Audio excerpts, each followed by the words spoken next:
Bien, bonjour. Donc aujourd'hui, on va parler d'Ebola. Ça va être la dernière conférence sur ce cycle sur les pandémies. La semaine prochaine, on aura un cours qui traitera des succès limites de l'épidémiologie. Donc un cours assez différent où je parlerai un petit peu de méthodologie des études en épidémiologie. Et je parlerai également de quelles ont été les grandes études fondatrices qui permettent aujourd'hui des recommandations en santé publique avec des exemples dans des domaines extrêmement variés. Et l'infectieux sera peu présent. Donc ce sera un cours d'une nature très différente qui commencera à 16 h et terminera sur le papier 18 h, peut-être un peu plus tôt. Mais retournons au sujet d'aujourd'hui qui est donc un cours le dernier cours sur les pandémies. On va parler de l'épidémie d'Ebola. Alors le virus Ebola, il n'est pas nécessaire de le présenter. C'est déjà un des virus qui a été au cœur de la création de la définition des maladies émergentes. Rappelez-vous que vers la fin du XXe siècle, les maladies infectieuses disparaissaient dans les pays industrialisés. Elles étaient remplacées comme première cause de mortalité par les maladies chroniques, cancers, cardiovasculaires. Et on pensait qu'avec les vaccins et les antibiotiques, on allait être débarrassé des maladies infectieuses. Et on était même arrivé jusqu'à dire qu'il fallait fermer tous les traités de maladies infectieuses pour consacrer maintenant toutes les dépenses publiques sur la recherche sur les maladies chroniques. Vous connaissez déjà cette histoire. Deux épidémies vont, dans des contextes très différents, changer la donne. Il y aura l'épidémie d'Ebola dont on va parler aujourd'hui et l'épidémie de sida, dont les premiers cas vont être découverts quelques années plus tard, et qui vont montrer que les maladies infectieuses sont toujours présentes, soit sous forme de ces grandes pandémies insidieuses comme le sida ou les hépatites virales chroniques, avec des millions de personnes chaque année qui vont décéder de ces pandémies, soit sous la forme explosive, brutale, d'épidémies comme celle d'Ebola, d'ampleur beaucoup plus limitée en termes de morbidité et mortalité, mais capable de déstabiliser un continent, voire à l'échelle mondiale, de créer vraiment une anxiété générale, comme l'épidémie d'Ebola, notamment en Afrique de l'Ouest en 2013-2014, a pu le faire. Et c'est un peu ces différents contextes qu'on va contraster ici en se concentrant sur l'épidémie d'Ebola, mais pour dire donc que Ebola avec le sida a été une des épidémies fondatrices du concept des maladies émergentes. C'est une épidémie qui a marqué les esprits par sa brutalité. 80% des personnes touchées décèdent, vous le verrez, avec des manifestations cliniques effrayantes. On parle d'une fièvre hémorragique, des patients qui meurent dans des tableaux d'hémorragie notamment intestinale, généralisée, et donc qui marque les esprits. Le personnel qui prend en charge les patients est touché. Dans les épidémies d'Ebola, le personnel de santé est très exposé, et ça contribue également à l'image de cette épidémie. Et c'est pour toutes ces raisons, finalement, que cette épidémie, née au cœur de l'Afrique centrale, a fait autant parler d'elle. Alors on va maintenant retourner en arrière sur la première épidémie d'Ebola connue. Il y en a peut-être eu avant, mais la première connue, c'est celle de Yambuku, ce qui était à l'époque le Zaïre, est aujourd'hui la République démocratique du Congo. On est en septembre 1976. Alors, l'histoire commence en fait par, telle que nous on la connaît, cette histoire, par l'arrivée d'un thermos bleu dans le laboratoire d'Anvers, en Belgique, avec le laboratoire de Stéphane Patine. Un médecin belge qui travaille à Kinshasa envoie dans ce thermos 2 tubes de sang. Il y avait quelques glaçons dans le fond. Un des tubes était brisé d'ailleurs à l'arrivée. Et les personnes qui ouvrent le thermos, il y aura notamment Peter Piot, qui, comme vous le savez, a depuis fait une carrière très prestigieuse de chercheur microbiologiste international. Il a également dirigé l'ONU-SIDA. Il a été sur une chaire au Collège de France, la chaire Savoir contre pauvreté, il y a quelques années. Il est aujourd'hui directeur de la London School. Il y a un virologiste belge, Guido van de Groen, et il y avait un postdoctorant colombien. Tous trois sont les premiers à avoir entre les mains ces échantillons de sang qui viennent d'une religieuse qui était décédée à Kinshasa. Et donc, un médecin belge envoie ces échantillons dans le laboratoire d'Anvers, qui est un laboratoire connu pour la virologie, notamment en milieu tropical. Et là, les virologues belges vont ensemencer le sang sur des cellules véro, qui sont un milieu de culture connu. On leur pose la question, est-ce qu'il pourrait s'agir de fièvre jaune? Ils vont faire une recherche d'anticorps anti-fièvre jaune qui va être négatives. Et puis, ils vont également inoculer dans le cerveau de souris et souriceaux, comme on l'avait fait pour le virus Zika la semaine dernière, ces prélèvements pour voir si quelque chose pousse. Et finalement, après quelques jours, en microscopie électronique, sur les cellules Vero, eh bien, ils observent un nouveau virus.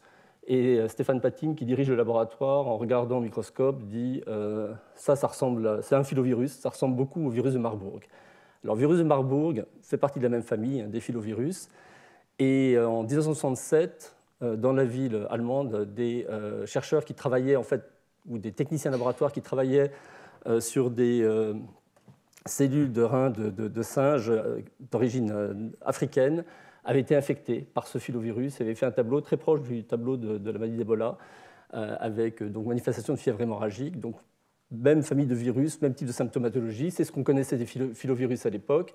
Et Stéphane Patine, en regardant au microscope et en voyant donc cette image, ça c'est l'image qui vient du CDC d'Atlanta, qui a reçu à partir d'Anvers le même prélèvement, et c'est donc ce même virus qui a été retrouvé dans 2 endroits à quelques jours d'intervalle.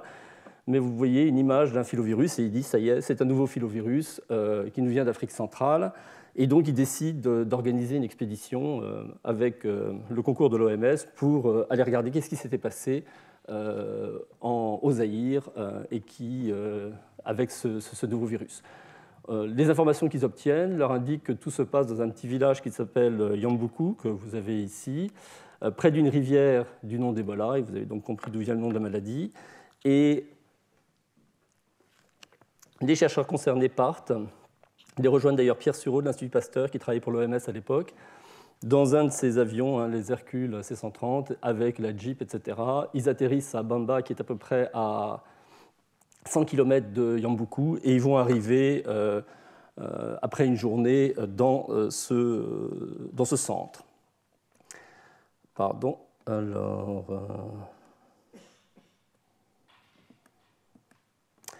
Là, vous avez d'ailleurs sur cette photo, donc c'est une mission qui est tenue par des sœurs belges, infirmières, 17 personnels soignants. Vous avez ici Peter Piot, vous avez ici Guido van de Grun, vous avez ici Stéphane Patine.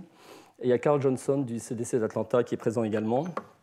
Et eux vont venir investiguer cette nouvelle épidémie. Ce qu'ils apprennent assez vite, c'est que donc les patients ont des tableaux dominés par des hémorragies, qu'il y a un taux de mortalité extrêmement élevé. Il y a déjà 4 religieuses décédées qui, elles, s'étaient occupées des patients.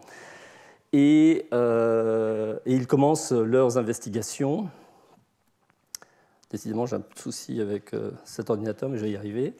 Ils commencent leurs investigations, et autour de ce village de Yambuku, sur une 50aine de villages, ils arrivent à recenser les patients et à comprendre un petit peu mieux l'histoire de cette épidémie. En fait, il y a tout d'abord le fameux patient zéro, comme pour toute épidémie, un des premiers patients touchés. Lui était un enseignant qui travaillait dans cette région, qui était parti en vacances et qui est allé faire un tour dans le nord. Et fin août, il expliquera qu'il a acheté au bord de la route de la viande de singe et de la viande d'antilope. Il a mangé la viande d'antilope, il n'aurait pas touché la viande de singe. Quelques jours plus tard, il développe une fièvre. Il arrive dans ce centre de Yambuku avec donc une fièvre importante. On le traite pour un paludisme. On pensait à l'époque assez logiquement que ça pourrait être un paludisme et qui est une urgence médicale. La fièvre diminue un peu, reprend. Quelques jours plus tard, il décède. Ces funérailles vont attirer beaucoup de monde et au cours des funérailles, on comprend qu'un certain nombre de gens au contact du corps du défunt s'infectent et c'est une partie de l'épidémie que vous observez. Mais une deuxième partie de l'épidémie qui sera, elle, liée à des injections.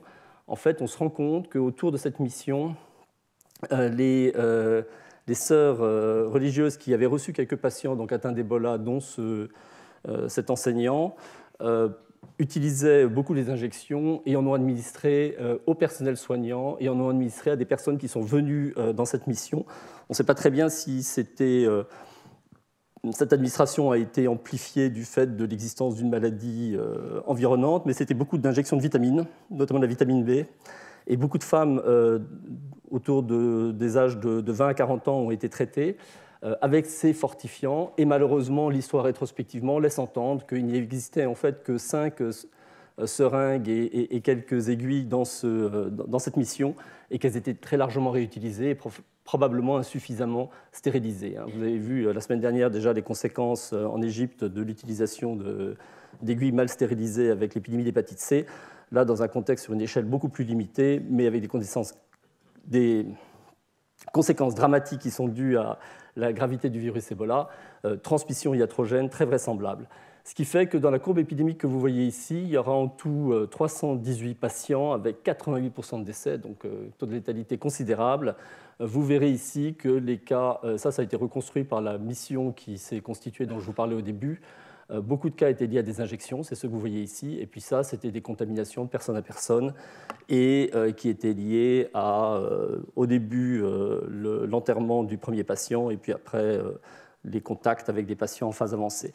Mais dans cette première épidémie, les injections ont joué un rôle important. Donc finalement, après 1 mois et demi, 2 mois, l'épidémie se termine. Il y a un travail énorme qui a été fait sur tous les villages avoisinants pour recenser les patients et les personnes contacts, mettre en route des mesures d'isolement, de quarantaine, et puis toute une série de mesures de stérilisation pour éviter les contagions. Un des membres de l'équipe qui intervenait a eu une fièvre suspecte d'Ebola. Vous avez vu qu'ils l'ont mis ici dans une espèce de chambre stérile un peu improvisée. Heureusement, il n'était pas atteint et il est donc sorti tout à fait indemne de cet épisode. Mais beaucoup d'anxiété, évidemment, autour de cette nouvelle épidémie. Ce qu'on apprend sur l'épidémie de Yambuku en 1976, la durée d'incubation est alors estimée à peu près à 1 semaine, avec une symptomatologie clinique qui, elle, va durer également 1 semaine. 3-4 jours, pas très spécifiques, un syndrome un petit peu grippal avec des douleurs pharyngées, une éruption cutanée, des douleurs abdominales et puis finalement des hémorragies, notamment intestinales. Eux ont cité à peu près 80% de formes hémorragiques, ce qui était beaucoup. Et on verra sur les épidémies ultérieures n'a pas été retrouvé à la même échelle, mais c'est vrai que le caractère de fièvre hémorragique est resté très rattaché à l'épidémie d'Ebola. Comme je l'ai déjà raconté, les injections et les contacts interpersonnels ont été impliqués dans la transmission et une surveillance active est mise en place dans les villages avec isolement, quarantaine, des mesures qui ont été reprises depuis dans toutes les épidémies d'Ebola qui se sont succédées au centre de la République démocratique du Congo. Alors ils mettent en place aussi l'utilisation d'équipements protecteurs, des contaminations. Ils se rendent compte de l'importance des rites funéraires et la nécessité d'enterrer les cadavres avec des protections pour éviter les contaminations. Et ils testent déjà à l'époque cette idée que les patients qui avaient survécu et qui donc avaient développé une réponse immunitaire protectrice, notamment des anticorps, pourraient éventuellement protéger les personnes qui seraient infectées plus récemment. Et donc ils tentent 2 transfusions de plasma de convalescents. On n'a pas dans le papier de l'OMS le résultat de cette expérimentation. Depuis, vous avez ici sur cette carte toutes les épidémies d'Ebola qui se sont succédées en Afrique, avec sur la partie est, alors il y a 4 types de virus Ebola. Sur la partie est, vous retrouverez le virus Soudan et le virus Bundibugyo, ici. Et puis vous avez ici les virus Zaïre qui sont la forme la plus fréquente, qui est celle qu'on a retrouvée en Afrique de l'Ouest en 2014. Il y a également un 4e type de virus, toujours attaché à cette même famille, qu'on appelle Thai Forest, du nom d'une forêt en Côte d'Ivoire, où des chimpanzés avaient été tombés malades, et une scientifique qui a travaillé à leur contact s'est infectée. C'était un virus, un filovirus, donc de la famille des virus Ebola. Elle a eu une fièvre qui s'est résolue spontanément et qui n'a pas eu de suite. Aujourd'hui, l'essentiel des épidémies qu'on voit sont des épidémies qui sont liées au virus Zaïre. Alors la deuxième grande épidémie d'Ebola qui a eu lieu, vous avez vu qu'il y avait toute une succession sur la carte que je vous ai présentée, celle de Kikwit, qui est une zone urbaine en République démocratique du Congo. Elle date donc cette épidémie de 1995 et elle est à peu près de la même ampleur que l'épidémie qui avait eu lieu à Yambuku, donc cette première épidémie dont on vient de parler, un peu plus de 300 personnes touchées. Taux de mortalité là aussi de 80%. Simplement parce que les équipes médicales et les chercheurs étaient prêts, puisqu'on connaissait Ebola pour cette épidémie de Kikwit, il a été possible de documenter de façon plus systématisée les manifestations cliniques et d'autres paramètres biologiques associés avec ces épidémies d'Ebola. Donc, vous avez ici, sur une série de 100 patients issus de l'épidémie de Kikwik, les manifestations qui ont été retrouvées. Vous avez, chez quasiment tous les patients, de la fièvre, 95%, une fatigue, une diarrhée très constamment présente, aussi 86% des patients, avec nausées, vomissements et douleurs abdominales. Et puis, toute une série d'autres symptômes que vous lisez. Vous verrez que les hémorragies sont déjà moins présentes et moins parlantes. On parle plus de saignements gingivaux. Au total, si vous prenez toute la somme, vous arrivez à peu près à 30-40% de patients qui ont eu des saignements, mais ils étaient beaucoup moins au premier plan que ce n'avait été le cas sur la première épidémie d'Ebola. Mais je vous dis tout de suite qu'on n'a pas d'explication pour ce changement de la clinique, d'expression clinique de la maladie au cours du temps. Mais bon, les hémorragies sont quand même toujours présentes. Il y aura également une étude chez les survivants, chez qui on retrouvera des douleurs articulaires, on retrouvera des manifestations oculaires, notamment des uvéites, qui ont été décrites d'ailleurs dans la suite de l'épidémie de 2013-2014 en Afrique de l'Ouest. Donc ça avait déjà été remarqué à l'époque, et la mortalité sur l'épidémie de Kikwik a été de 82%, donc très proche de celle de la première épidémie de 1976. Les tests virologiques permettent de mettre en évidence qu'il y a une charge virale plus élevée dans les premiers jours de l'infection. Vous voyez que là, on est jusqu'à 4-12 jours, et puis après, ça descend sur un nombre relativement limité de patients. Et puis, ils ont également ici pratiqué des transfusions de sang à partir de patients qui avaient survécu à une série de 8 personnes qui présentaient une infection aiguë. Et dans cette expérimentation, les donneurs étaient au nombre de 5, ils avaient entre 27 et 33 ans, et ils ont été prélevés entre 1 et 2 mois après avoir récupéré de leur maladie Ebola. Et là, on voit que 7 des 8 personnes qui ont reçu leur sang ont survécu, ce qui semble beaucoup par rapport à un taux de mortalité qu'on avait déjà décrit de l'ordre de 80%. Mais si vous regardez attentivement, vous avez ici le nombre de jours depuis le début des symptômes et le moment où la transfusion a été faite. Et pour beaucoup de patients, vous avez plus de 10 jours. Et on peut penser en fait que c'était des patients qui avaient déjà survécu à la phase aiguë, qui étaient en période de récupération. Le seul patient qui a eu une transfusion vraiment précoce, à 4 jours, est décédé d'ailleurs. Donc ces données étaient encourageantes, intéressantes, mais on s'est assez vite demandé, attention, est-ce qu'il n'y avait pas déjà eu une sélection naturelle des patients qui étaient en train de survivre pour recevoir ces transfusions, donc à pondérer néanmoins.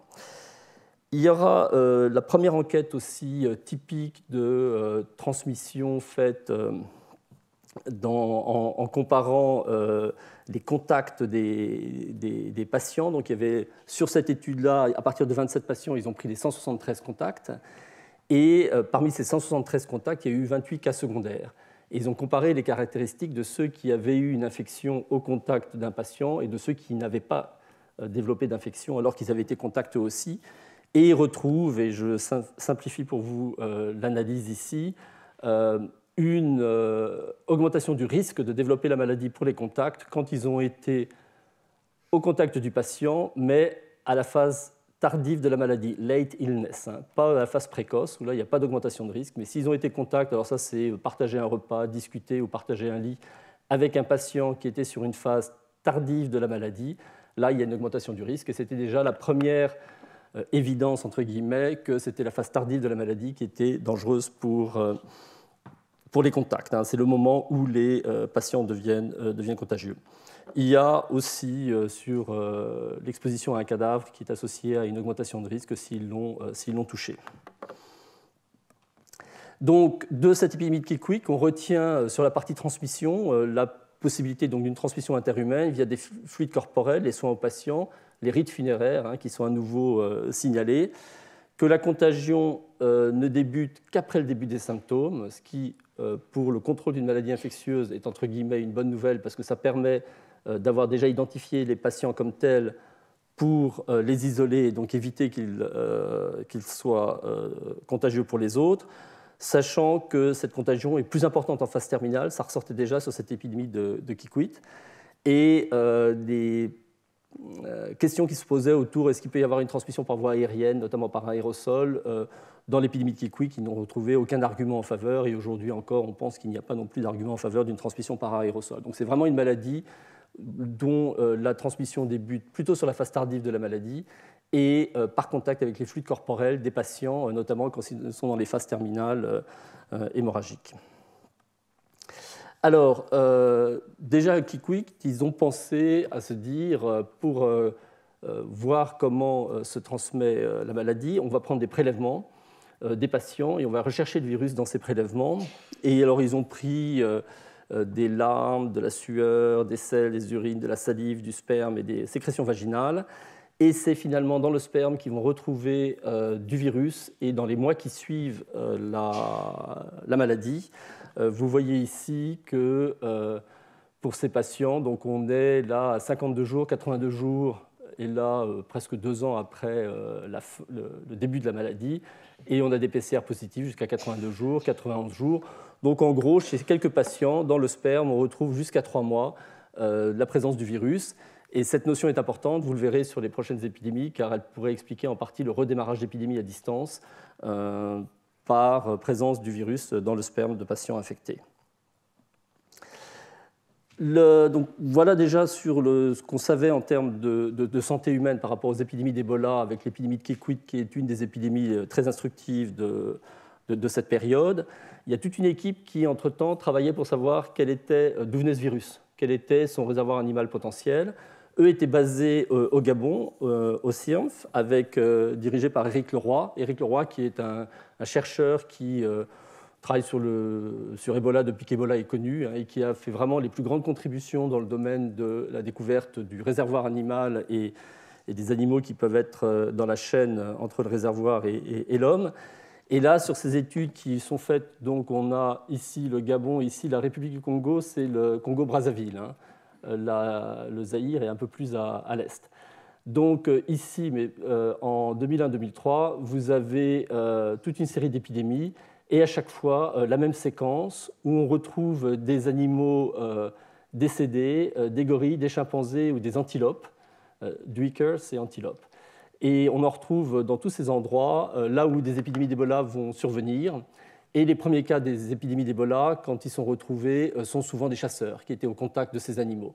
Donc un scénario commence un petit peu à se dessiner où le virus Ebola va infecter des grands primates et les chasseurs qui sont au contact de ces grands primates, qui les capturent plus facilement parce que les animaux sont malades, vont après se retrouver au contact des fluides corporels, notamment du sang de ces grands primates, quand ils vont dépecer la viande, et éventuellement s'infecter et ramener le virus dans leur village. Donc ça, c'était un des premiers travaux d'Éric Leroy. Il y a d'autres études très similaires qui racontent la même histoire dans la même région avec le début des épidémies humaines et à chaque fois des carcasses d'animaux qui ont été retrouvées, des animaux morts, qu'il s'agisse de grands primates ou d'antilopes, et qui laissent entendre donc ce passage. Éric Leroy va poursuivre sa recherche du réservoir animal et va s'intéresser aux chauves-souris. Alors, au début, ils ont capturé, toujours dans ces mêmes régions où ils avaient fait tout leur travail sur les chimpanzés, les gorilles et les antilopes, ils vont capturer toutes sortes d'animaux, beaucoup de chauves-souris, mais également des oiseaux. Ils vont capturer des rongeurs, plus de 1000 animaux vont être capturés, et passer vraiment à la moulinette, c'est-à-dire que pour les chauves-souris, c'est tous les organes qui vont être testés pour essayer de retrouver le virus. Et ils vont retrouver du virus Ebola chez un certain nombre de chauves-souris, qui sont des chauves-souris frugivores, que vous ne voyez pas très bien ici. Les photos ne sont pas de très bonne qualité, mais vous avez les noms et vous pouvez les retrouver par la suite. Et là, notamment dans le foie et dans la rate de ces chauves-souris, ils vont mettre en évidence, pour 13 d'entre elles, des séquences de virus qui correspondent au virus Zaïre. Donc là, ça y est, la boucle est bouclée, on a l'évidence d'une transmission, du moins d'un réservoir animal, qui est la chauve-souris. Quelques-unes de ces chauves-souris avaient d'ailleurs des anticorps anti-Ebola. Après le passage de la chauve-souris vers les antilopes ou les grands primates, il n'est pas nécessairement expliqué. Et alors que le contact grand primate vers l'homme, lui, a été beaucoup mieux décrit. Il est même suspecté pour une épidémie qui a eu lieu près de Kikwit. Donc vous aviez ici Kikwit, là on est donc en République démocratique du Congo, à Luebo. Il est soupçonné que cette épidémie ait pu être due à des chauves-souris parce qu'avant le démarrage de l'épidémie, qui a lieu en juin, autour d'avril-mai, il y a chaque année des arrivées massives de chauves-souris, des migrations massives qui s'installent donc dans la région et beaucoup d'hommes vont chasser ces chauves-souris. Et l'un d'entre eux, qui a été le premier cas, qui a fait une forme relativement bénigne de la maladie, a été au contact avec le sang d'une chauve-souris. Et après, il y a eu des cas secondaires chez son enfant qui est décédé et puis chez une femme plus âgée. Donc, et une épidémie qui démarre à partir de cette femme plus âgée. Donc là, on avait cette notion que les chauves-souris ont pu être responsables directement de cette épidémie. Donc le cycle du virus Ebola tel qu'il est présenté aujourd'hui, un réservoir animal qui est la chauve-souris, peut-être des contaminations directes à l'homme, vraisemblablement des contaminations vers les grands primates et les antilopes, et après, à partir de là, passage vers l'homme. La donne en termes d'ampleur d'épidémie va complètement changer avec l'épidémie de 2013-2014 en Afrique de l'Ouest. Jusqu'à présent, on avait des épidémies de quelques dizaines de cas. Celle donc, initiale avait atteint 300 cas, même chose pour celle de Kikwit, mais on restait plutôt sur des épidémies de quelques dizaines. Et puis, en 2013-2014, comme vous le savez, va démarrer une épidémie massive en Afrique de l'Ouest, et on va essayer de réfléchir un peu sur pourquoi cette épidémie a pris des proportions tellement différentes, puisqu'elle a atteint à peu près 25 000 cas, avec la moitié des personnes décédées. Alors, cette épidémie va démarrer ici, dans une région qui est transfrontalière entre la Guinée, la Sierra Leone et le Libéria, à Gekedou, qui est une zone de marché avec beaucoup d'activités et qui est une zone qui est connectée aux capitales de ces différents pays. Et vous comprenez déjà que les risques d'exportation du virus vers des zones très peuplées qui étaient les capitales de ces pays étaient beaucoup plus importants du fait de la nature transfrontalière de cette région et des activités de marché qu'il y avait. Entre décembre 2013 et mars 2014, il y a eu toute une série de cas de maladies inexpliquées, fébriles, qui vont être notés par les personnels de santé locaux. Ils pensent d'abord au paludisme, ne savent pas trop. Et en mars, vers le 10 mars, ils informent le ministère de la Santé à Conakry qu'il y a un phénomène anormal dans cette région. Et 2 jours plus tard, ils préviennent aussi les équipes de Médecins sans frontières, parce que Médecins sans frontières avait travaillé depuis 4 ans dans cette région sur un projet sur le paludisme. Et Médecins sans frontières va dépêcher sur place une équipe pour aider un petit peu à l'investigation. Et assez vite, ils vont effectivement se penser qu'il pourrait s'agir d'autre chose que du paludisme. Et avec l'accord de l'OMS et du ministère de la Santé locale, envoyer des échantillons au laboratoire de Sylvain Bèze au Centre national de référence à Lyon sur les fièvres hémorragiques pour rechercher des virus type Marburg ou type Ebola notamment. Et c'est ce qui va se confirmer. On retrouve dans ces échantillons un virus qui est donc de la famille des virus Ebola Zaïre. Et les mêmes échantillons partiront à Hambourg, qui va confirmer également cette mise en évidence d'un virus Ebola en Afrique de l'Ouest qui était tout à fait nouveau, puisque jusqu'à présent, on n'avait jamais vu Ebola en dehors de l'Afrique centrale. Alors, l'épidémie d'Ebola, comme vous le savez tous, dans cette région a pris donc une dimension très différente. Vous avez eu 3 pays touchés. La Guinée, où le virus a persisté pendant longtemps sans jamais atteindre le niveau d'épidémie qu'ont connu le Libéria ou le Sierra Leone, mais peut-être un petit peu plus longtemps. Le Libéria qui a été la première grande épidémie, puis après le Sierra Leone. Là, on est en 2014. C'est vraiment dans la deuxième moitié de 2014, c'est là où l'épidémie prenait une ampleur considérable et on se demandait vraiment si elle allait s'arrêter. Alors là, je reviendrai sur un épisode intéressant qui est ici. Vous voyez qu'il y a eu au début, ça a grimpé, puis ça a redescendu. On est en Guinée. Et là, on est au mois de mai, au mois de mai 2014. Et à ce moment-là, l'épidémie était en train de redescendre. Et les experts qui avaient été dépêchés sur place se disaient, comme en Afrique centrale, une épidémie de quelques dizaines de cas, on prend les mesures d'isolement, quarantaine, etc., et la partie est gagnée. Et c'est vrai qu'en mai 2014, pendant une période très brève, on a eu le sentiment que cette épidémie était contrôlée et qu'il n'y avait pas à l'avoir l'épidémie catastrophique qui a suivi.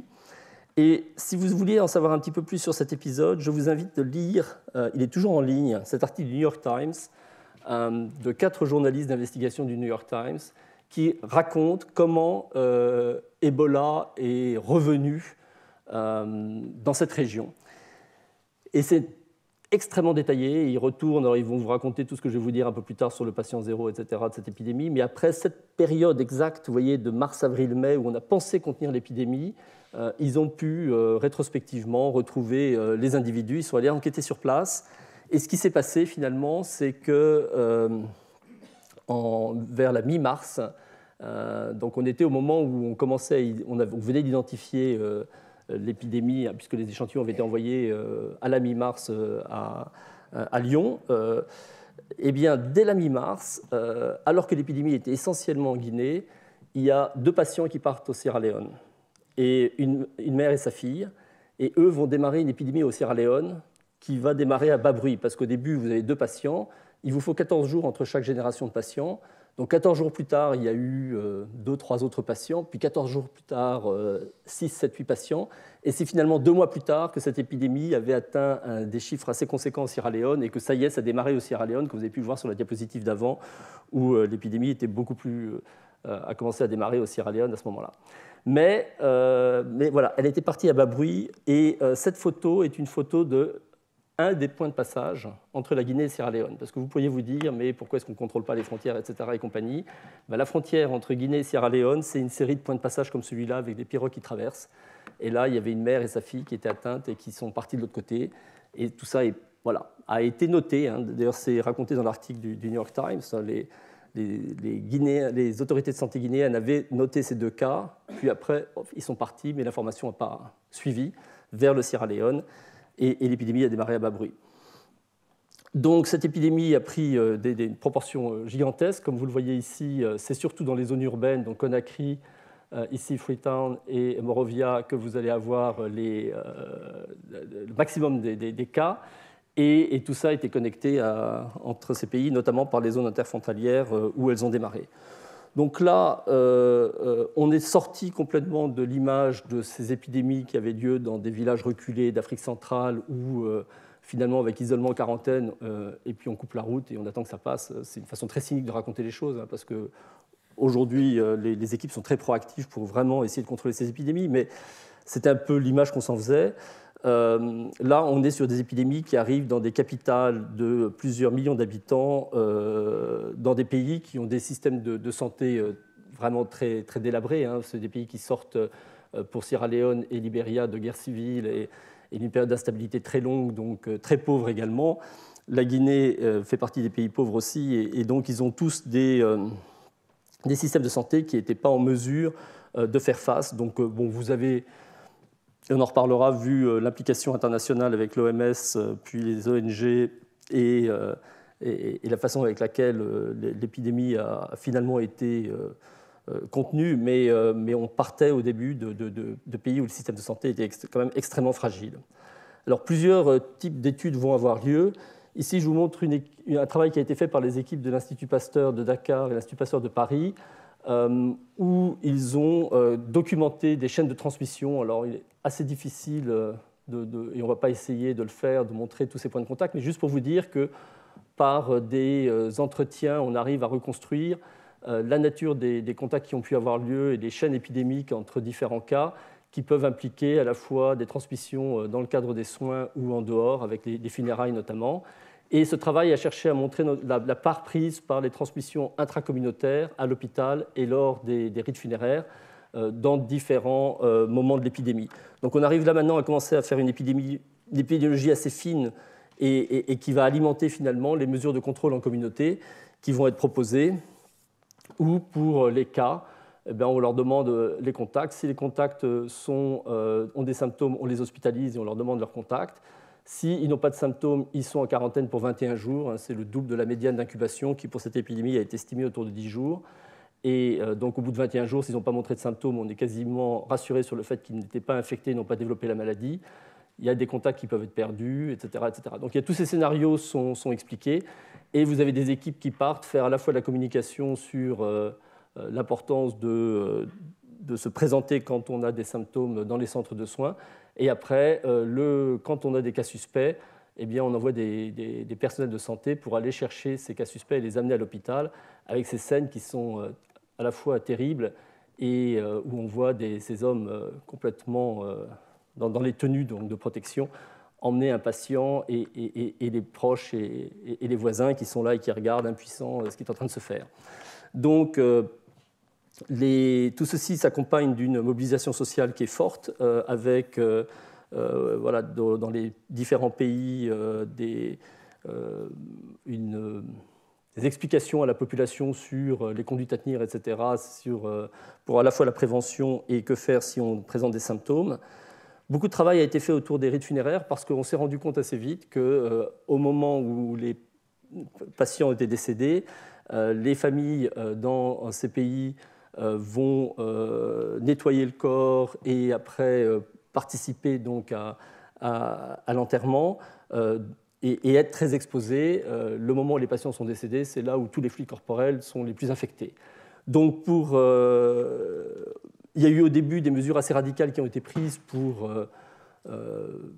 prendre les corps et les enterrer en coupant tout contact avec la famille, mais du coup on s'est rendu compte que c'était très peu productif parce que les familles pour qui ces rites funéraires sont très importants allaient rechercher les corps à nouveau ou anticipaient et partaient avec les corps au moment où les patients étaient sur le point de décéder. Et donc il y a eu là beaucoup de travail qui a été fait par les anthropologues qui se sont impliqués dans ces épidémies d'Ebola plus que dans beaucoup d'autres épidémies similaires pour essayer de comprendre comment faire que les rites funéraires puissent être suivis, mais soient faits dans des conditions dignes pour les familles et sécurisés en même temps. Et c'est un peu ce que ces images symbolisent ici. Vous avez différentes modalités qui ont été proposées pour permettre à la communauté de participer. Après tout, si vous ne touchez pas le corps, il n'y a pas de danger. Mais voilà, tout ça a été encadré, donc les rites ont pu avoir lieu tout en préservant la santé des familles. Sur cette épidémie-là, les mêmes travaux ont été faits sur les symptômes pour essayer de comprendre quels sont... et on retrouve ce qu'on avait trouvé dans les épidémies précédentes, notamment l'épidémie de Kikwit, avec toujours la fièvre, maux de tête, fatigue, etc. La diarrhée très importante. Les formes hémorragiques, là aussi plus faibles que ce qu'on avait vu initialement, plutôt estimées autour de 20%. Et là encore, pas d'explication sur le fait qu'on voit moins de formes hémorragiques dans les formes récentes par rapport à ce qui avait été vu sur les premières épidémies. L'histoire de la maladie, l'incubation a été estimée un petit peu à la hausse par rapport à ce qui avait été calculé auparavant, mais cette fois-ci, il y avait énormément de données et des équipes de modélisation qui ont pu vraiment s'en emparer. Donc on parle plutôt de 8-10 jours avec une étendue qui va de 2 à 21 jours. Il y a de la variabilité dans l'incubation. 21 jours, c'est la durée de la quarantaine. On sait que si vous n'avez pas développé en 21 jours, vous n'avez pas été infecté. Donc tout ça se confirme. Et plusieurs phases dans la maladie. Au début, vous avez un peu une forme de grippe avec fièvre, frisson, douleur musculaire, pas bien, quoi.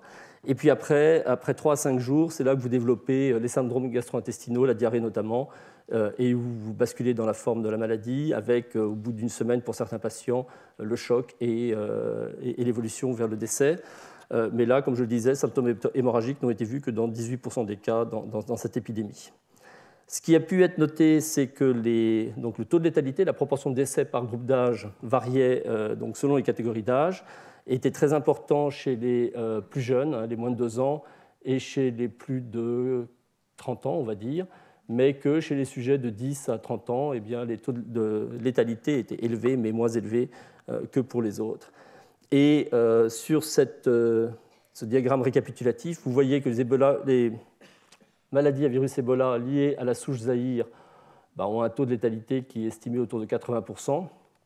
Et pour les autres souches dont je vous avais parlé, un peu plus faible. Avec Marburg, vous tournez à nouveau autour des 80%. Cette épidémie a vraiment permis là de caractériser beaucoup mieux la présence du virus Ebola dans les fluides corporels, et ça a permis après d'alimenter tous les travaux sur les risques de transmission secondaire et les précautions à prendre. Ce que vous voyez ici, c'est donc l'évolution en jours depuis le début des symptômes et les concentrations de virus dans différents fluides corporels, ici dans le sang, chez des patients qui vont mourir et chez des patients qui vont survivre. Donc, une virémie élevée est un facteur de mauvais pronostic. Vous avez ici le développement des anticorps, les IgM de courte durée, les IgG que vous gardez pendant beaucoup plus longtemps. Et puis ici, la présence de virus dans les fluides corporels de façon un peu généralisée et qui se continue dans le sperme, comme on va le voir. Et donc, c'est vraiment entre le 5 et 15e jour de la maladie que les patients sont plus contagieux et les plus à risque. Donc, il faut vraiment les isoler le plus tôt possible pour éviter une contagion secondaire. Alors, des épisodes de transmission secondaire ont pu être documentés dans cette épidémie de façon assez... chacun représente une anecdote, mais l'ensemble des anecdotes finit par être importante. Et puis vous verrez pour le sperme des redémarrages d'épidémies tardifs qui font que ces transmissions sont loin d'être futiles. Ici, c'est une histoire assez étrange en Guinée où un enfant de 9 mois va développer Ebola et sera décédé. On récupère la séquence du virus. Ses parents étaient parfaitement asymptomatiques, se portaient très bien. Ils ont d'ailleurs été vaccinés, puisque je vous le dirai un petit peu plus tard, un vaccin a été testé et été proposé pour les contacts. Mais on fait des prélèvements chez les parents et on retrouve des anticorps chez la mère et chez le père. Et puis quelques jours plus tard, on retrouve dans le lait de la mère le virus et on retrouve dans le sperme du père le virus. Et quand on fait des séquences génétiques de ces virus, le bébé et la mère, donc dans le lait, avaient une séquence génétique quasiment identique. Donc, de cette histoire assez étrange, en ressort que l'enfant a été très vraisemblablement infecté par sa mère, puisque les séquences génétiques sont quasiment identiques, et qu'elle avait du virus dans le lait, alors qu'elle-même se portait bien. Et le père, lui aussi, était porteur. En revanche, les deux virus ne sont pas connectés, donc on ne sait pas très bien comment... tous les deux sont devenus porteurs asymptomatiques sur une période aussi longue, ce qui est assez inhabituel. Les recherches de virus dans le sperme ont été faites de façon beaucoup plus systématique, et vous voyez qu'ici, on retrouve, donc ici c'est les résultats positifs, jusqu'à 13-15 mois après avoir quitté l'hôpital, et là vous avez les résultats négatifs. Donc on peut retrouver jusqu'à plus d'un an après avoir quitté l'hôpital du virus dans le sperme. Alors ça, ce sont des détections par PCR. Ça ne vous dit pas forcément si le virus est infectieux. Il faudrait voir si on peut le cultiver pour savoir s'il est infectieux. Mais il y a eu des cas de transmission sexuelle et un qui a été bien documenté près de 500 jours après la guérison. Donc là, on est en Guinée. Vous avez un patient qui a 56 ans et qui, en octobre 2014, guérit. Puis se passe une période, il quitte l'hôpital le 14 novembre, il reprend une activité sexuelle en septembre 2015, donc presque un an plus tard, et son partenaire, une femme de 38 ans, va développer la maladie, et là on a 482 jours entre le moment où il avait été diagnostiqué et le moment où il a infecté sa partenaire. Elle va infecter d'autres personnes. Et parmi ces autres personnes, il y en a un certain nombre dont les séquences pour lesquelles on va pouvoir récupérer du virus et le séquencer.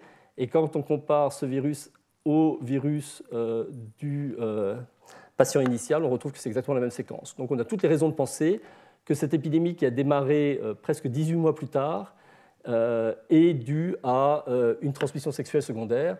Et il y a eu comme ça quelques exemples d'épidémies qui ont redémarré complètement à distance de la fin de l'épidémie généralisée et très vraisemblablement liées à des transmissions sexuelles, donc des patients qui avaient gardé du virus dans le sperme pendant plus d'un an et une transmission qui se fait extrêmement tardivement. Alors, c'est compliqué à gérer parce que vous pouvez bien sûr demander des prélèvements répétés aux patients qui sont sortis de l'hôpital et les tester pour leur dire aujourd'hui on ne retrouve plus le virus, mais il faut au moins avoir 2 prélèvements consécutifs négatifs pour être absolument sûr, et c'est évidemment pas simple à réaliser.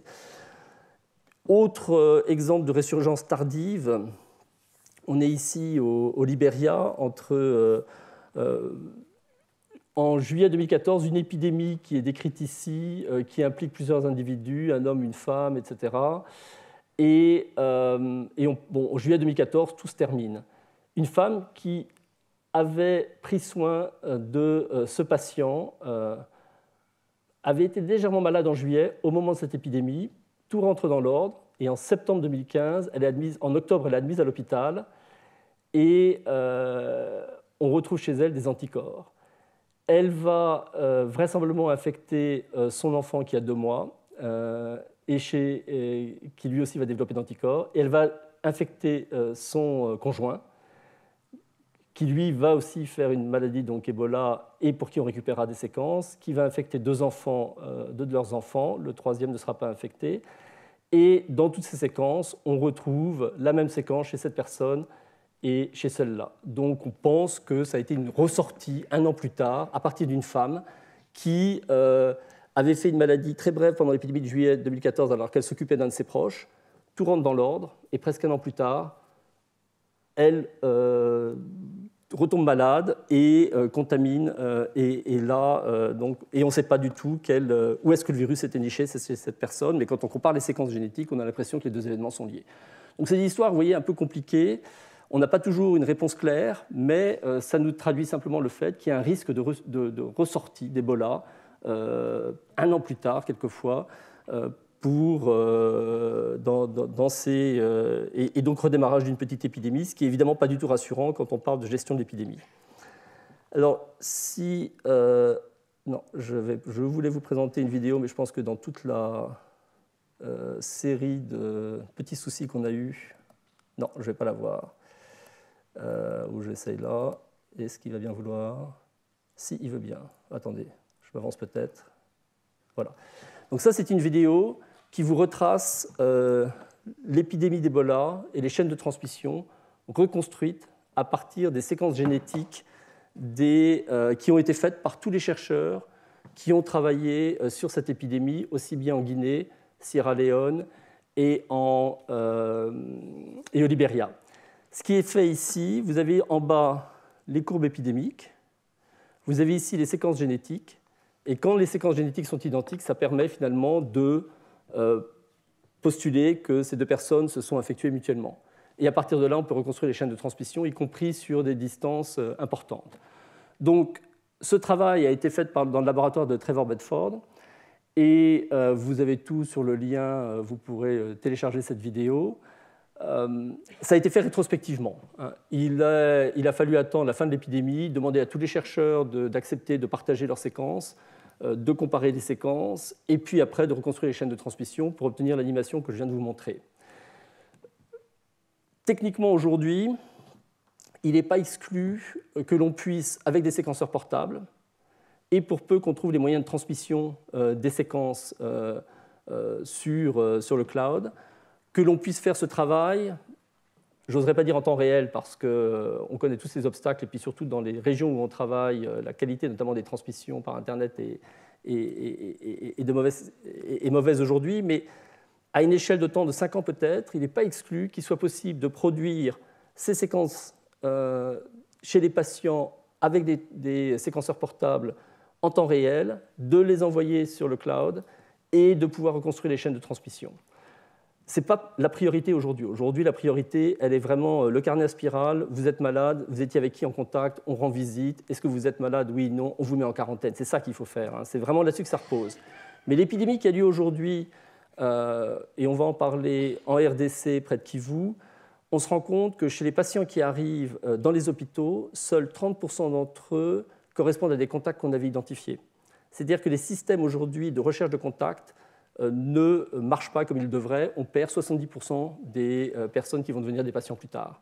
Du moins, on ne les a jamais dans nos carnets.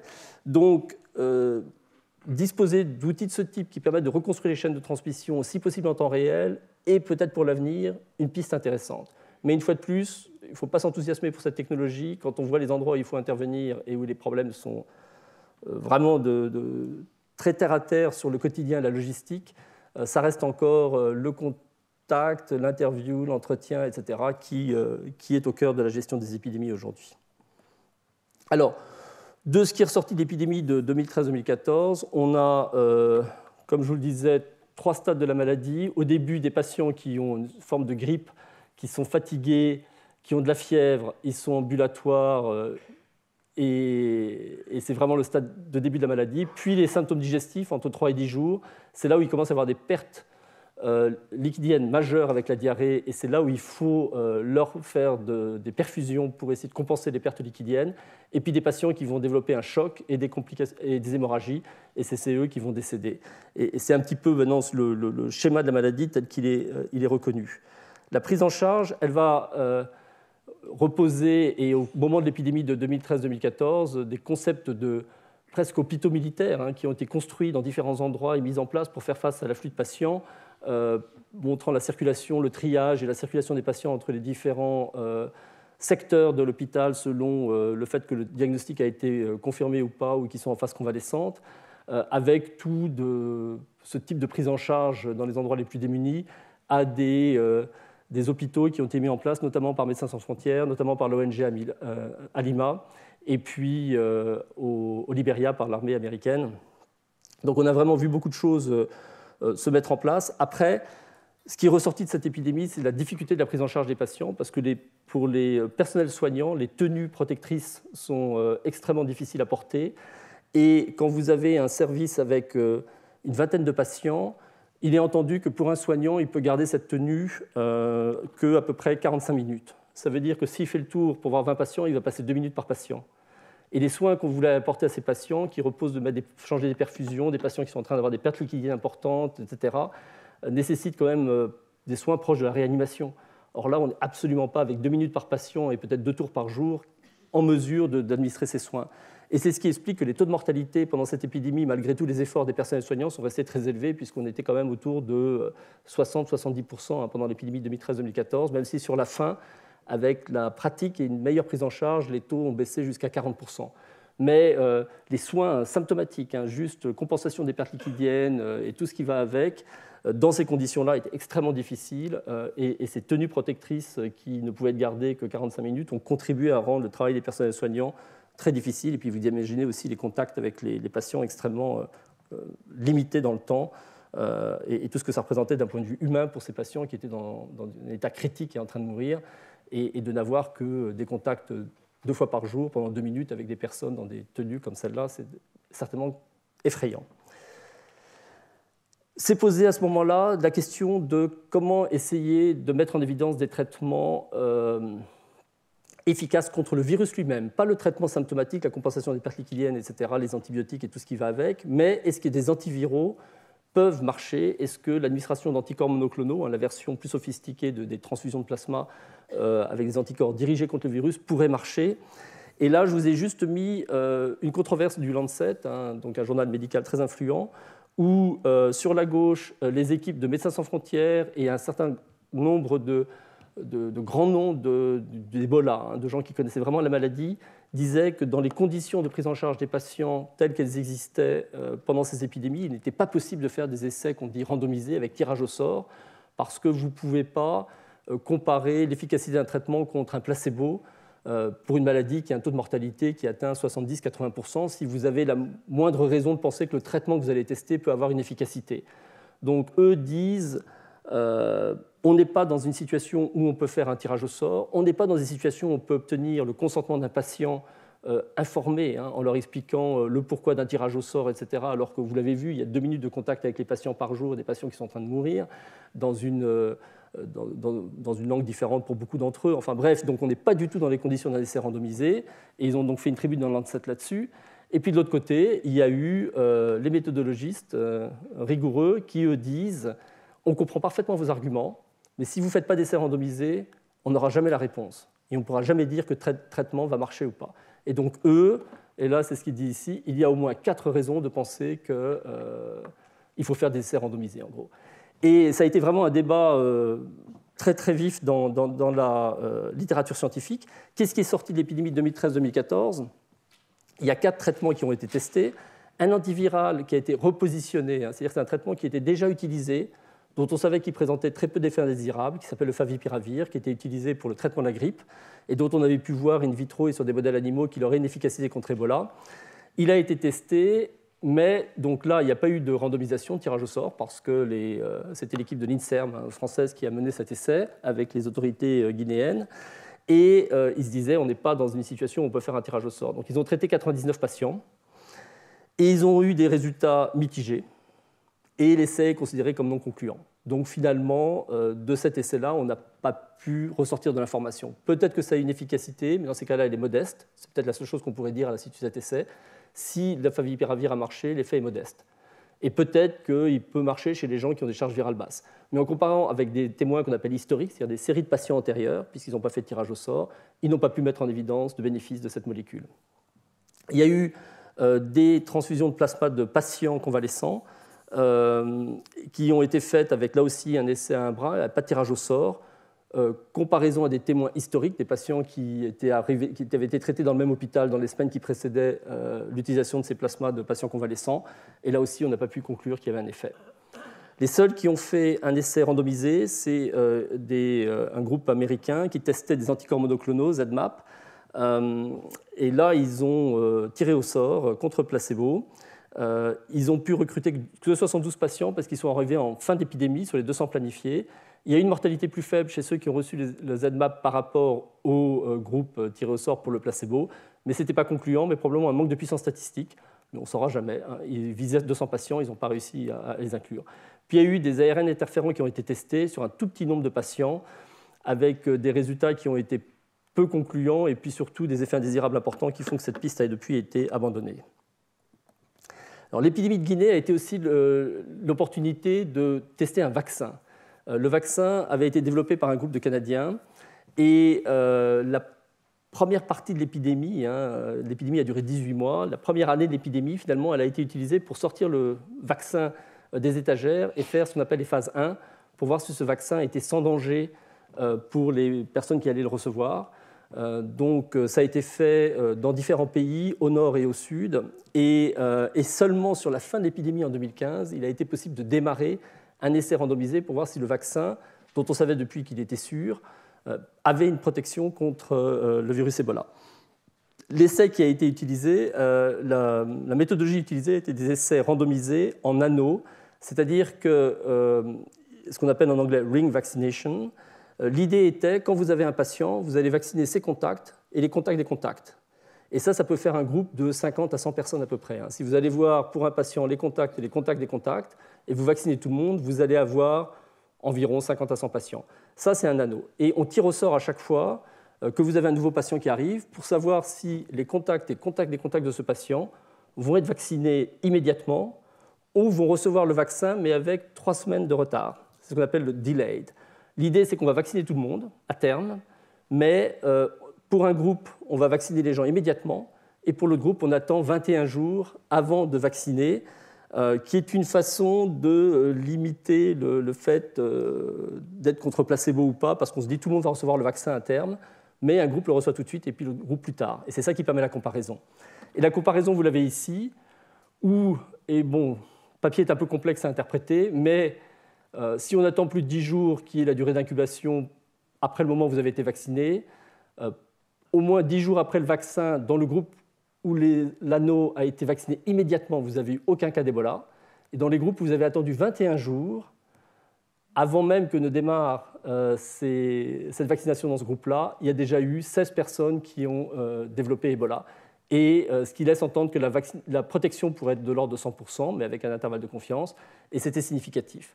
Donc le design est un peu complexe, mais a permis, donc, en comparant une vaccination immédiate à une vaccination retardée, de se rendre compte que ce vaccin très vraisemblablement protégeait. Et c'est ce vaccin qui est utilisé aujourd'hui dans l'épidémie du Kivu au Zaïre, pour les contacts et les contacts de contact, exactement avec le même procédé. Alors, comment est-ce que tout a commencé en 2013-2014 ? Les investigations ont pu avoir lieu après la fin de l'épidémie. Elles ont démarré, ils sont retournés donc dans un petit village qui s'appelle Meliandou, près de la région de Gekedou. Là, vous avez Sierra Leone, la Guinée et Libéria, cette zone intrafrontalière. Là était la maison dans laquelle un enfant de 2 ans, qui est considéré comme le patient zéro de l'épidémie de 2013-2014, en décembre 2013, a donc développé la maladie. Et les investigateurs se sont beaucoup intéressés à un arbre qui était à peu près à 50 mètres de cette maison, et où cet arbre, en fait, contenait énormément de chauves-souris. Et le petit garçon qui avait 2 ans avait l'habitude d'aller jouer dans ce coin-là avec des amis. Et quand les investigateurs sont arrivés, en fait, l'arbre avait été brûlé par les villageois, qui n'ont jamais vraiment donné de bonne explication pour ça. Mais quand ils ont brûlé l'arbre, un nuage de chauves-souris est parti. Et c'était des chauves-souris comme celle-là, ils ont retrouvé des traces d'ADN de cette chauve-souris. Ils n'en ont plus retrouvé quand ils sont arrivés, mais ils avaient de l'ADN de cette chauve-souris dans les cendres autour de l'arbre. Donc l'hypothèse qui est aujourd'hui avancée, sans qu'on ne pourra jamais la confirmer, est que peut-être cet arbre à chauve-souris contenait des chauves-souris infectées par le virus Ebola et que ce petit enfant de 2 ans qui était allé jouer au contact de cet arbre aurait été infecté. Là, c'est toutes les premières chaînes de transmission qui démarrent avec ce petit garçon de 2 ans, et je vous passe le tout, mais c'est juste pour vous montrer que tout ça peut être reconstruit aujourd'hui avec l'interrogatoire, en regardant les dates, etc. Puis là, ils ont fait une enquête sérologique, et chez les survivants, ils ont retrouvé les anticorps, et ont donc pu trouver un certain nombre de cas asymptomatiques. Cette épidémie de 2013-2014 n'a pas simplement touché les 3 pays dont on parlait, elle a également touché des pays voisins en Afrique de l'Ouest, le Nigeria, qui a eu de mémoire 15 cas avec 8 décès et qui a réussi à contenir l'épidémie alors que le virus est arrivé à Lagos. Et là, il y avait eu quand même une très très grosse angoisse parce que c'est une énorme capitale, Lagos. Au Sénégal, ils ont eu 1 cas et rien de plus. Et puis au Mali, ils ont eu quelques cas, je dirais autour de 8 de mémoire, là aussi. Il y a eu également des cas exportés au-delà du continent africain. Aux États-Unis, un médecin qui travaillait pour MSF qui a développé Ebola alors qu'il était de retour aux États-Unis. Vous vous souvenez peut-être de l'histoire. On a retracé tout son parcours dans le métro. Il a joué au bowling. On a testé les balles de bowling. Enfin, on a fait tout le truc. Ça, c'est bien fini. Pas de cas secondaires et lui-même a survécu. Et là, c'est une infirmière qui est rapatriée, je crois, en Floride et qui avait été, elle aussi, infectée alors qu'elle travaillait sur le terrain. Je terminerai pour les 5 minutes qui restent par l'épidémie actuelle d'Ebola, qui a lieu dans le Kivu Ici, le Nord Kivu, qui est la plus grosse épidémie maintenant après celle d'Afrique de l'Ouest, puisqu'on va bientôt atteindre les 1000 cas, qui est particulière parce que c'est une épidémie qui a lieu dans une zone de conflit armé très importante, avec des groupes qui cherchent à contrôler la région, l'armée de RDC qui s'interpose, le contexte électoral en plus récemment qui a rajouté un niveau de difficulté à tout ça, un centre MSF qui a été brûlé où les patients étaient pris en charge, et ça c'est relativement récent, c'est dans le mois dernier. Donc vraiment une situation extrêmement difficile pour l'intervention parce que quand vous devez aller faire des recherches de contact et puis contact de contact et que vous avez des milices armées qui circulent et des exactions contre les personnels qui sont engagés dans la lutte contre l'épidémie, ça rend les choses très, très, très, très difficiles.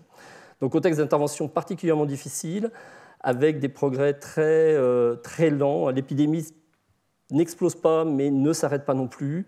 La vaccination en anneau, telle qu'elle avait été testée en Guinée, a été aussi mise en place très tôt pour cette épidémie, avec donc près de 100 000 personnes qui auront été vaccinées. On vaccine les contacts et les contacts de contact. Il y a des agents de santé aussi également qui reçoivent le vaccin.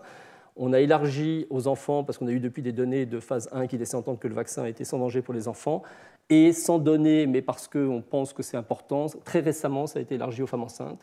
Une femme enceinte qui est affectée par le virus Ebola va quasiment systématiquement mourir. Donc la décision a été prise de les vacciner, même si on n'a pas de données sur l'innocuité du vaccin chez les femmes enceintes.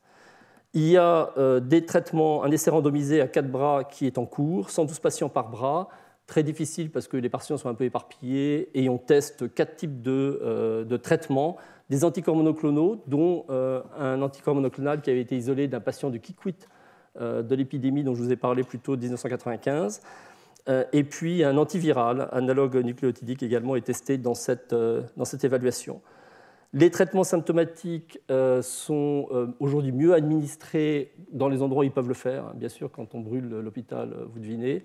Mais là, c'est une photo qui est tirée c'est l'équipe d'Alima, donc une ONG qui a maintenant des systèmes d'isolement des patients qui permettent des contacts beaucoup plus répétés et fréquents pour le personnel médical qui va les prendre en charge et qui espère ainsi qu'on puisse faire descendre la mortalité d'Ebola, peut-être au 20% qui a été constaté dans les pays industrialisés. Quand dans l'épidémie de 2013-2014, des personnels avaient été rapatriés en Europe, aux États-Unis, la mortalité pour ces personnels atteints d'Ebola était de 20%. Donc c'est peut-être une cible pour la prise en charge.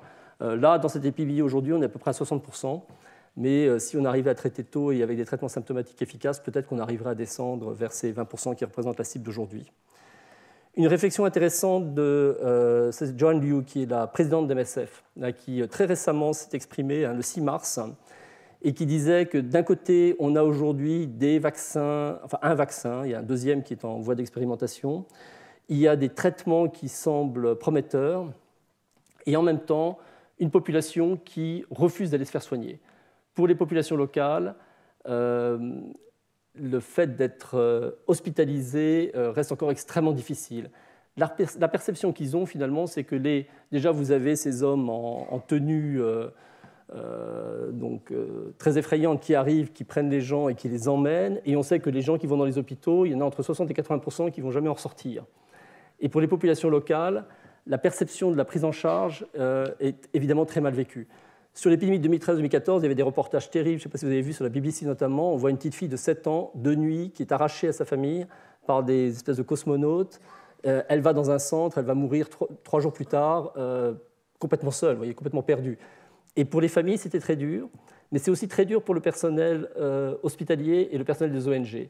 Et ce que décrit Joanne Liu dans cette tribune, que vous pourrez retrouver si vous tapez, je pense, la date assez facilement, c'est eux-mêmes, en tant qu'ONG, ils ont du mal à être associés à un système où on prend les gens de force, contre leur volonté, pour leur imposer des traitements, surtout quand les traitements, on l'a vu, ont une efficacité très relative. Si finalement, le seul bénéfice du traitement, c'est d'avoir isolé les patients et qu'ils n'aient pas infecté d'autres personnes, mais parce qu'on n'est pas capable de leur donner des traitements dans des bonnes conditions, pour toutes les raisons que j'ai déjà évoquées, la mortalité reste extrêmement élevée.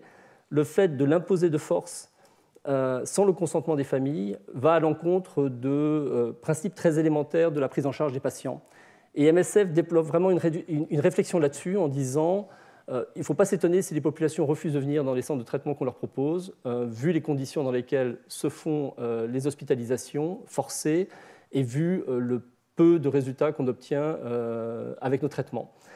Et il y a des membres d'MSF, elle le dit à mots couverts dans cette intervention, mais pour avoir discuté beaucoup avec des membres d'MSF, il y en a qui aujourd'hui suggèrent de faire des prises en charge à domicile, qui disent finalement il faut vraiment qu'on réfléchisse sur la possibilité de proposer aux patients de rester chez eux et de former la famille pour leur donner des soins minimums, sans eux-mêmes s'exposer, mais qui, dans certains cas, leur permettraient de passer le cap aigu.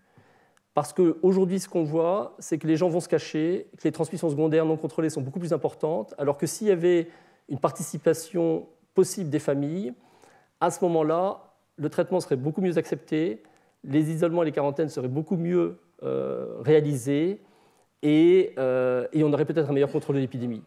C'est évidemment discutable, et le débat au sein d'MSF est très intense. J'ai entendu cet avis, mais j'ai entendu d'autres gens d'MSF qui disent « Attendez, le traitement dont on parle ne pourra jamais être donné par les familles, et vous exposez les familles à un risque très élevé au contact de leurs proches, et même toutes les explications que je vous donnerai ne les permettront pas de les protéger complètement. » Mais je veux simplement dire que le débat est posé, et qu'il n'est pas aujourd'hui simplement accepté par tous de dire on prend de force, on met en isolement, et parce que voilà, il n'y a pas moyen d'autre. On sait que c'est terrible, mais on n'a pas d'autre choix. Donc je voulais partager avec vous cette réflexion, et c'est dit dans le texte de Joanne Liu. À vrai, je ne vais évidemment pas mais je vais vous dire exactement ce qu'elle dit. Including giving disease management choices back to patients and their families. Et ça rejoint, je trouve, ces réflexions que j'ai vues dans le débat, en tout cas de collègues d'MSF. Maintenant, peut-être qu'eux-mêmes n'iront pas jusqu'à proposer cela, et je ne veux pas du tout me poser comme porte-parole, c'est pas du tout mon rôle. Mais voilà, c'est simplement vous dire, cette prise en charge forcée pose des difficultés pour les humanitaires qui sont impliqués, et qu'il y a des vraies réflexions qui sont en cours.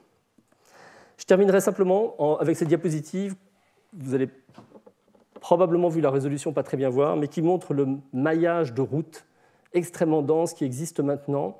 Et sur cette dernière épidémie qui est en cours aujourd'hui, vous voyez qu'on est tout près du Rwanda, tout près de l'Ouganda, tout près du Sud-Soudan, et que finalement notre réflexion par rapport aux épidémies d'Ebola a complètement changé.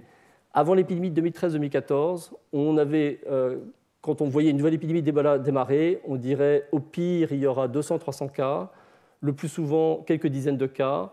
On isole, on fait ce qu'on appelle du containment, on contient, et ça passera. Et puis on s'est rendu compte à l'épidémie 2013-2014 que ça y a des grandes capitales pouvaient être touchées, hein, avec une épidémie de 25 000 personnes, et que maintenant cette nouvelle épidémie au Nord Kivu, on n'arrive pas au bout, qu'on est très proche de pays voisins, et qu'il va falloir qu'on s'habitue à une recrudescence d'épidémies de plus en plus difficile à contrôler parce que les populations sont de plus en plus nombreuses.